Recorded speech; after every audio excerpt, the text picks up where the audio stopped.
Good day, students. My name is Faith Badru, and today we are going to be looking at 40 likely WAEC chemistry questions. Don't forget to subscribe to this channel, and don't forget to drop any questions that you might be having. Don't forget to drop them in the comment section. So we'll be back.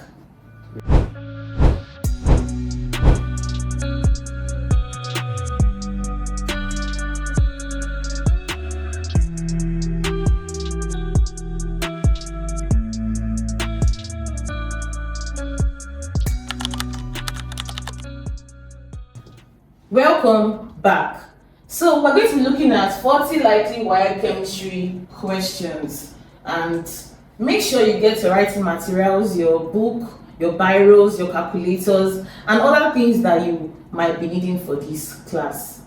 So the first question that we're going to be looking at is that the components of universal indicator solution can best be separated by A. Chromatography, B. Filtration, C. Evaporation, D. Crystallization, E. Fractional distillation. So the first thing, you have to understand your question. Now if you notice in this question, we are asking for the components of the universal indicator solution. And we all know that in chemistry, indicators are used in acid-base titrations. So, and it is used in, it shows the color of in basic solution, in an alkaline solution, in an acidic solution. So because of that, we have something we are talking about colors. Now when we're talking about the separation of colors, the method that we mostly use is chromatography. So this makes A to be our correct answer. Let's go to the next question.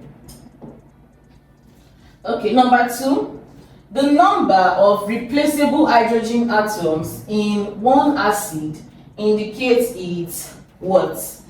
A, we have basicity, B, we have acidity, C, we have alkalinity, D, we have reactivity, and E, we have the pH value. So when we're talking about the number of replaceable hydrogen atoms in one acid, we are talking about the basicity of the acid. Don't forget that acidity is the number of hydrogen ions when a solution is dissolved in water. Alkalinity is the number of hydroxide ions. But now we're talking about the number of replaceable hydrogen atoms. So the fact they are saying replaceable in this sentence makes the best answer to be basicity. So our best answer in this question is A, basicity. Number 3, catalytic hydrogenation of alkenes produces compounds with the general formula A. CnH2n plus 1 OH, B. CnH2n plus 1, C. CnH2n plus 2, D. CnH2n minus 2, and E. CxH2O into brackets Y. Now, the first thing you have to understand that what's this formula? What are these formulas talking about? Now, when you see something like this is organic chemistry. Now, when you see something like this in organic chemistry, when you see a formula with CnH2n plus 1 OH, we are talking about alkanols.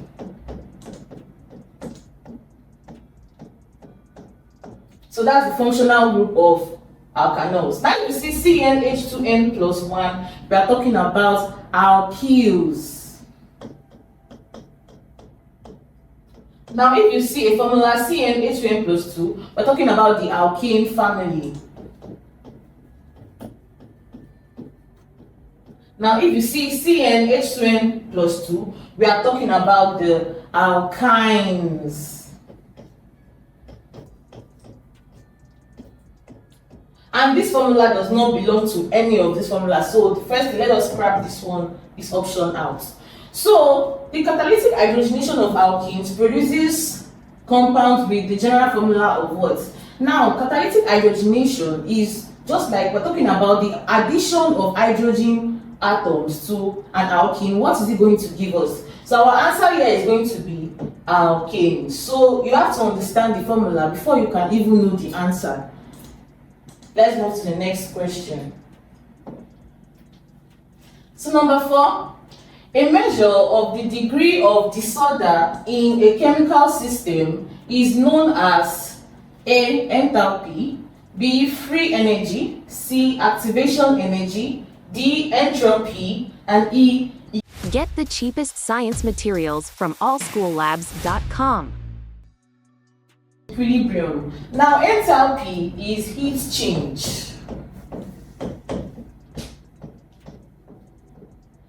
Free energy, that is gives free energy, and that is delta G. Heat change is in delta H.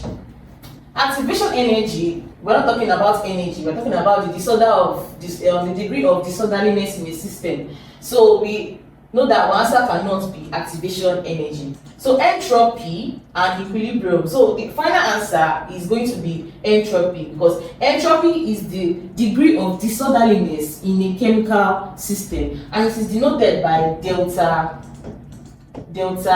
S. So that's how we denote our entropy. We denote enthalpy as delta H, free energy as delta G, entropy as delta S. And we can write that relationship as delta G is equals to delta H minus T delta S. So this is how we can write the relationship. So let's move to the next question. So number 5. In any chemical reaction, the total mass of the product is always equal to that of the reactant. This is the statement of the law of what? A, we have definite proportion, B, we have conservation of matter, C, we have multiple proportions, D, we have reciprocal proportions, and E, we have constant composition. Now, when you hear the total mass of the product is always equal to the reactant, we're talking about the law of conservation of matter. You know, the law normally states that energy or matter cannot be lost or created, but can be converted from one form to the other. And in chemistry, that is what we use to write our chemical equations. So because of this law, the best answer for this statement is the law of conservation of matter, and that is B. Moving to the next question, number 6. Which of the following is not a property of magnesium oxide? A, heat, high melting point, B, dissolution of polar solvents, C, the presence of ionic bonds, D, possession of crystal lattice, E, low binding energy. Now you have to look at your options one after the other. Now we're talking about magnesium oxide. Now we have the high melting point. Now magnesium oxide is going to have high melting points. Why? Because magnesium there is a metal, and all metals, they have high boiling points. So for dissolution in polar solvents, magnesium oxide is a polar solvent, and don't forget that polar dissolves polar, like dissolves like. So because of that, polar solvents, so magnesium oxide is going to dissolve in polar solvents. So we have presence of ionic bonds. Oh, we know, okay, when we talk about bonding, we know that ionic bonding is the bond that exists between a metal and a non-metal. So yes, it possesses ionic bonds. So that's not our answer. We have possession of crystal lattice. Yes, they possess crystal lattice. Why? Because of magnesium. Metals, they possess crystal lattice. And if we have low binding energy, so this one is not true. Magnesium oxide, they have high binding energy, and that's because naturally in ionic bonding, the binding energy is very, very high. So our answer is E, low binding energy. Next, the next. Number 7, which of the following would increase the rate of reaction of chips of a metal M as shown in the equation below? Now the equation is M. Now let's take note of this, our states of this matter, which is solid, plus 2HCl to give us MCl2 plus H2. Now they said that how can we increase the rate of this reaction? A, diluting the hydrochloric acid, B, adding some distilled water, C, decreasing the temperature, D, grinding the metal into powder. E, increasing the pressure. Now this topic is under the rate of chemical reaction. Now in that topic we'll learn that solid, that's why I said we have to take note of the state of matter. Solid, naturally, for them to react faster, you have to increase their surface area. And how do we increase the surface area? That is by turning it into powdered form, or breaking it into smaller pieces. So now they said that how can you increase the rate of reaction of chips of metal in this particular equation? So because of that, our answer is going to be D, grinding the metal into powder form. So our answer is Run D. quick tests and analysis. Visit analysis.africa. Number 8. Which among the elements? Number 1, we have carbon. Number 2, we have oxygen. Number 3, we have copper. Number 4, we have bromine. Number 5, we have zinc. Will not react with either water or steam. Now for you to answer this question, you have to know what kind of element will react with water and steam, what kind of element will not react with water and steam. So what are we going to do? So we have to note that all metals will react with water and steam. All metals will react with water and steam. While that's the first one that you should note. Now the second thing that you should note is that all halogens, that's the group 7 family, all halogens will also react with water and steam. So all halogens will react with water and steam. So now let's look at what the elements that they give us. Let's now remove the ones that are metals. Let's remove the ones that are halogens. Now we're given carbon. Carbon is a non-metal. Oxygen is a non-metal. Copper is a metal. Bromine is an halogen. Zinc is a metal. So because of that, so we can rule out some. We can rule out that zinc is okay. Let's rule out zinc. It cannot be zinc because zinc will react. Bromine will react.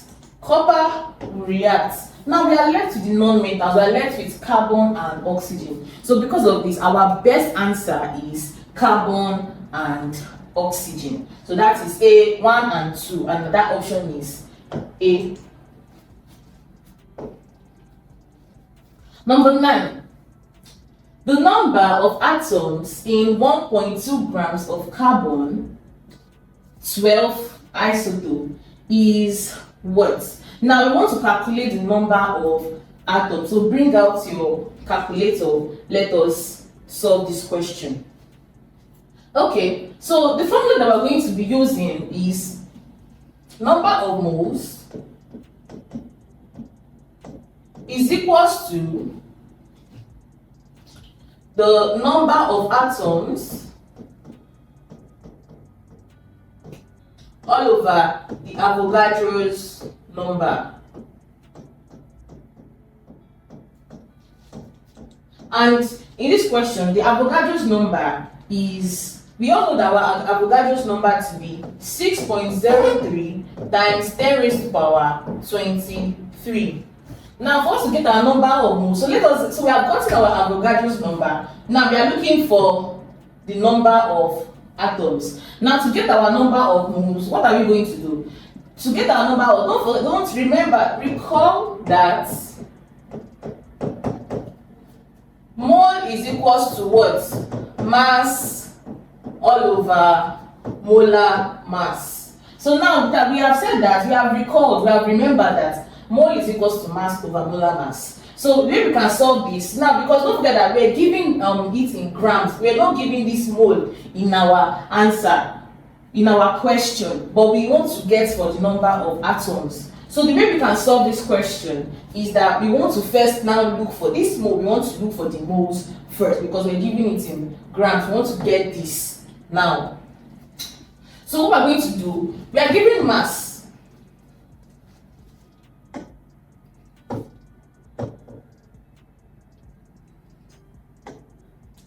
Now we're given mass as what? 12. So this 12, that is the molar mass we're given already in your question. And sometimes they might not give you this number in your question. Most of the times they will expect you to know it, and sometimes they can put it in a bracket, but just know all the simple ones like carbon, nitrogen, copper, potassium. Just know some simple ones, hydrogen, so that it's going to be very, very helpful for you. Okay, so for mass, the mass is what? 12. So okay, 1.2, and our molar mass is 12. That's going to be 1.2 over 12. That's going to be okay. So after we have gotten this part, after we have gotten this, we are going to let's put it inside our formula. That's going to be 1.2 all over 12 is equals to number of atoms. That's the number of atoms all over our Avogadro's number, 6.03 times 10 raised power 23. Then we cross multiply. So when we cross multiply, it's going to be 1.2. Sometimes you can actually solve it, but I'm not with my calculator, so that's why I did not solve this. Okay, my calculator is actually here. So okay, let us solve it.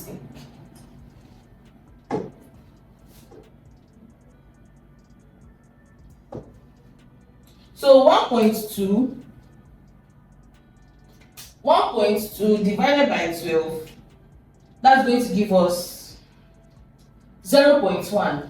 0.1. So we are going to cross multiply. When we are cross multiplying, it's going to turn to number of atoms.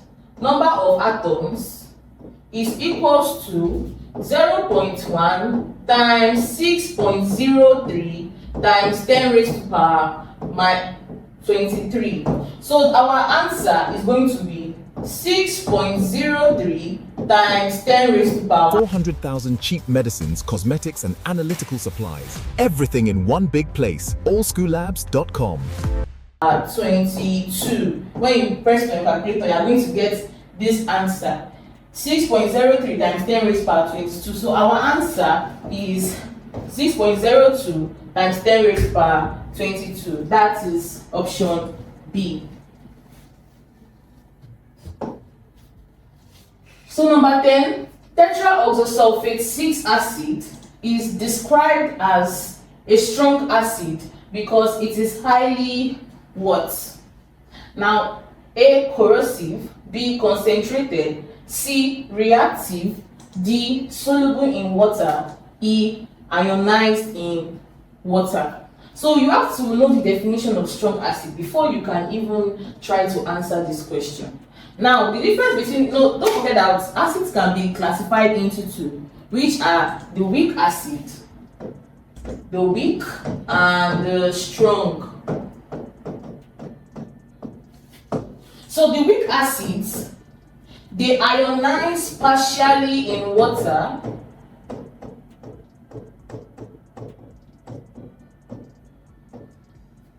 while the strong acids, they ionize completely in water.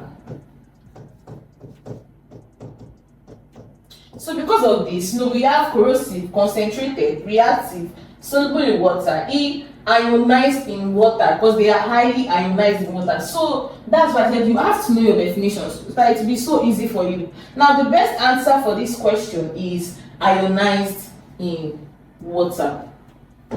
Our answer is E. Number 11.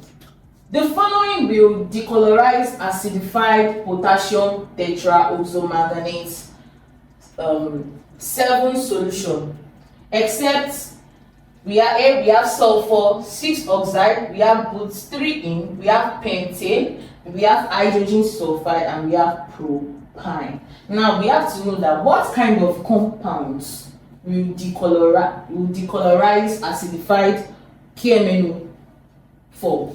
Now the best way that we can know this Okay, you have to note some points. Now, the first point that we are going to note is that unsaturated compounds will decolorize KMNO4.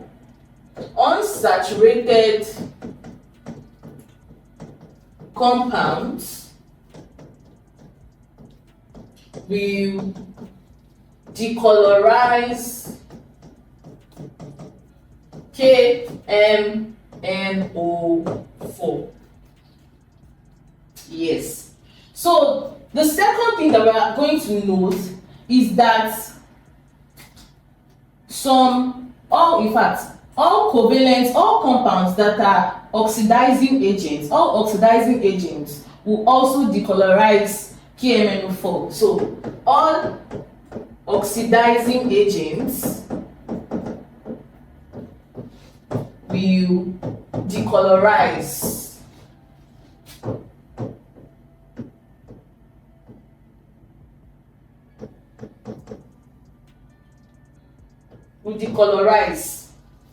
So, and we all know, and everybody, I want you to all note that all non-metals are oxidizing agents, while metals are reducing agents. So that means in your question, if you see most non-metals, when you see them, they are likely to be oxidizing agents. So now let us rule out let's rule out these things. Now we have sulfur 4 oxides. Now this is an oxidizing agent, so it's not our answer. But 3-ene is unsaturated, so it is not our answer.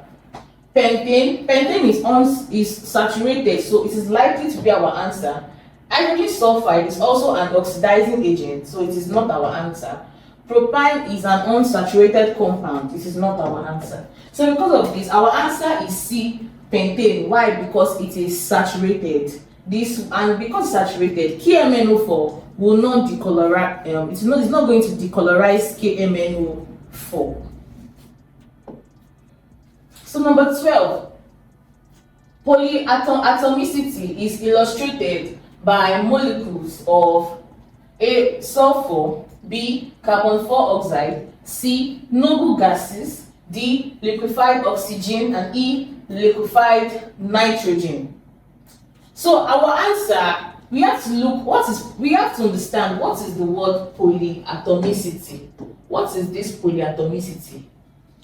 Now don't forget that we have some compounds that can only exist. For example, halogens. Halogens, they are monoatomic. For the monoatomic ones, they have just one, they exist as one element. For example, we have all the rare gases. For example, we have Ne, which is neon. We have Ar, which is argon. Can you see Ne2? No, except I read in the back of your textbook, you cannot see Ne2. It's not possible. But you always see it as Ne, Ar, and so forth. Now let's look at diatomicity. When something is diatomic. Now these are our gases, like H2 gas, like N2 gas, like we have the Cl2 gas. Now all these gases, you can never see H as just H. You won't see N as just N.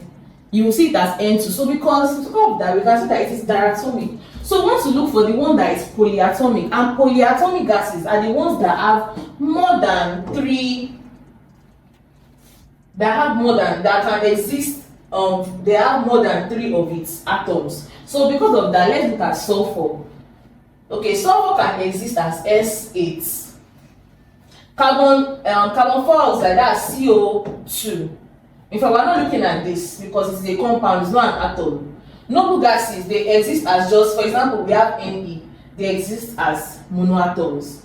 Liquefied oxygen, that is O2, it is diatomic. Liquefied nitrogen, that's N2, it's also diatomic. So our best answer is sulfur because it is S8. So this 8 is more than 3, so it is polyatomic. So our answer is A, sulfur. Number 13. Calcium is usually extracted by the electrolysis of its A. Triisonitrate 5, B. Tetraoxosulfate 6, C. Oxide, D. Hydride, and E. Chloride. The best answer, our answer is calcium is always extracted by electrolysis from its compound CaCl2. So because of the CaCl2, that means it is always extracted from its chloride, because don't forget that Cl is chlorine, so it's always extracted from its chloride. The answer is chloride. That is option E. When naphthalene on heating changes from the solid state directly to the gaseous state, it undergoes A. Evaporation, B. Sublimation, C. Decomposition, D. Combustion, and E. Ionization. Now, we are saying here, we are talking about the change from solid directly to gas. Now, this is a topic of change of state of matter. Now, the change from solid to gas directly is sublimation. Yeah, sublimation. So our answer is B.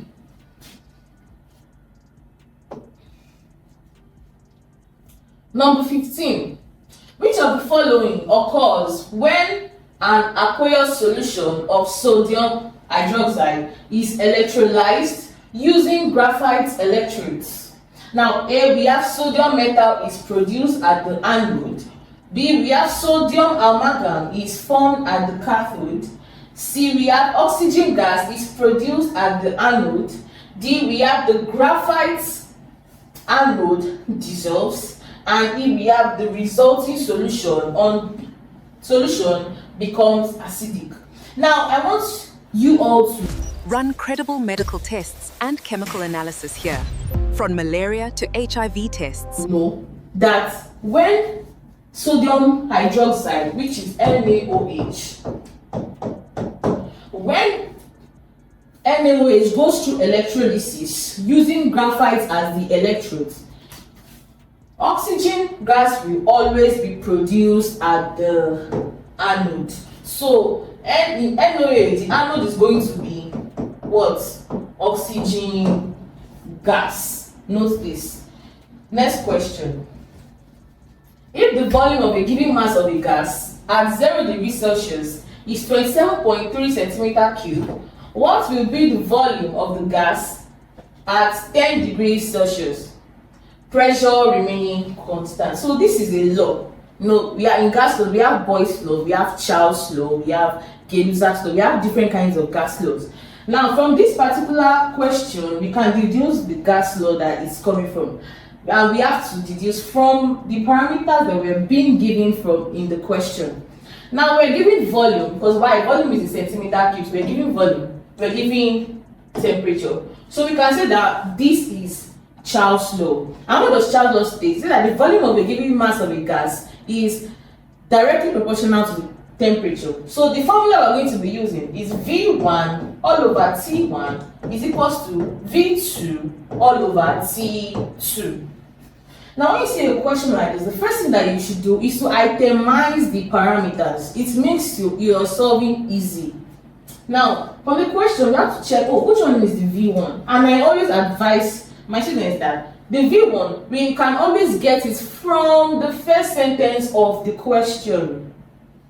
So our V1, check if you check the first question. Don't forget that volume is in centimeter cube. So we are going to get the value from the first sentence of this question. Now that is, so we can say V1 here is what? 27.3 centimeter cube. Now our T1 here is 0 Celsius. From the anything that is just 1, you can get it from the first sentence of the question. So the first sentence, we have 0 degrees Celsius. That's 0 degrees Celsius. Now our V2, that is what we are looking for. We are looking for the V2, so we don't know our V2. What is our T2? Our T2 is 10 degrees Celsius. Now, when you are calculating anything under gas laws, your temperature must be in Kelvin. And how do we, now in this question, we have our temperature in degrees Celsius. So how can we convert to Kelvin? The way we can convert to Kelvin is by adding 273. Please, let's note that 273, because if you solve your question straight like this, you are not going to get a correct answer. So let's start with our T1. The T1 is 0 degrees. That's 0 plus 273. That's going to be 273 Kelvin. Now for our T2, that's 10 plus 273. And that's going to give us what? 283 Kelvin. So now we can start. Now some people, they like to change their surrogate or formula before they solve the question to make it easier. So we're looking for V2. Let's make V2 the surrogate or formula. So we can see that V2 will be equals to V1 times T2 all over T1. So what's our V1? Our V1 is 27.3. Our T2 is 283. Our T1 is 273. So let's input that in our calculator.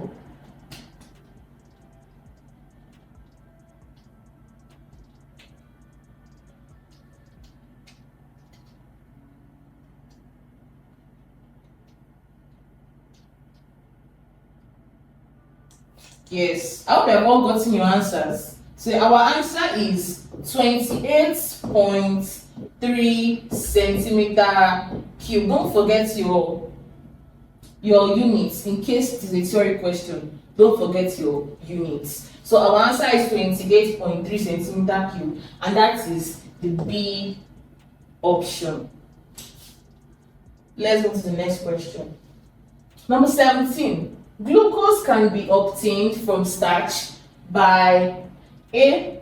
Hydrogenation, B. Dissociation, C. Hydrolysis, D. Dialysis, E. Hydrogenation. Now when you are moving, so glucose, starch is a large molecule.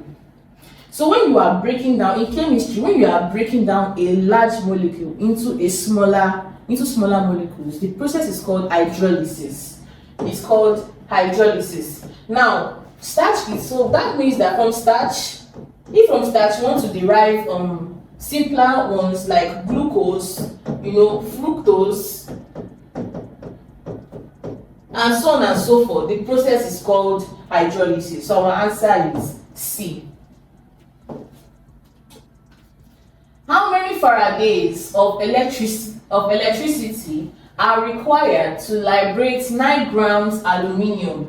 Now they have given us Al is equals to 27. Don't forget I said you have to know these numbers. It's not every time you'll be giving these numbers in your questions. So you have to learn some of them. Especially in electrolysis, they ask for aluminium, they ask for silver, they ask for copper, they ask for zinc. So you have to know those ones. Okay, so when you see a question like this, you have to understand what topic is coming from. Now when you just see Faraday, you know that, oh, this is talking about electrolysis. Yes, electrolysis. So the first thing we are going to do, we have to write the half reaction of this aluminium. Now aluminium, when it ionizes, it gives us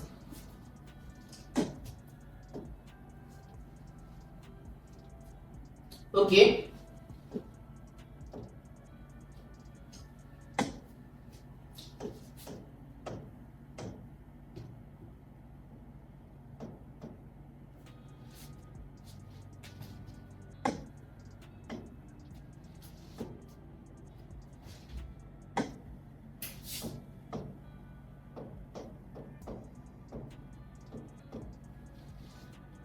So this is saying that when aluminium, when it loses 3 electrons, When we use 3 electrons, it's going to give us aluminium 3 plus. So it's going to become charged. So we need these 3 plus. A shortcut for you to just know this. There is a shortcut for this. Just know that aluminium will exist as Al3 plus. We have okay, for example, we have copper now. Copper will always exist as what? Cu2 plus. We have zinc. Zinc will always exist as Zn2 plus. And so on and so forth. Okay, we have silver. Silver will always exist as Ag plus. So you have to know the oxidation state. So now that we know the oxidation state of aluminium,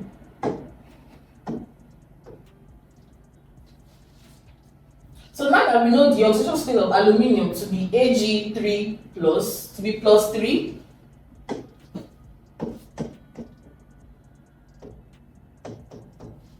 now we're going to be needing this oxidation number when we're calculating this particular question. Now we can say that this oxidation number, we are going to multiply it with the Faraday. So we can say that this 3 times 1 Faraday will give us 27. That is the molar mass. So if 3 times 1 Faraday will give us 27, then we can now also equate. Our question is how many Faradays of electricity are required to liberate 9 grams. Don't forget that this 27 is going to be in grams. So we are going to equate it, the one that has grams. Don't forget that we are looking for how many Faradays. Now we have said that 3 times 1 Faraday. Don't forget that this 3 is from the oxidation number of the Al. Don't forget that it's from the Al. So we multiply this 3 from this Al, multiply it by 1 Faraday, and that's going to give us what? 3 Faraday. So you can see that 3 Faraday will give us 27 grams of aluminium. So this one is actually a constant value. So now we are looking for how many Faraday. That is, now we can put X here. X will now give us what? 9 grams. Then how many Faradays will now give you 9 grams? So it's like they're saying that if 3 Faraday will give us 27 grams of aluminium, then how many Faraday will now give us 9 grams of aluminium? So you can express it like this. When you express it like this, you cross multiply.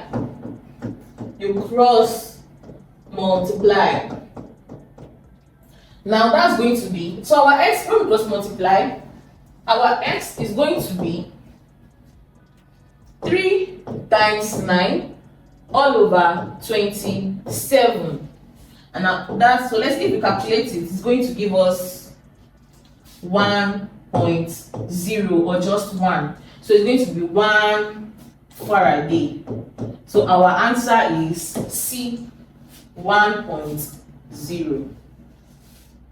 Hi, I'm sure you enjoyed the video you just watched. To see more content as that, preparing you for your upcoming exam, make sure to smash the subscribe button and turn on notification.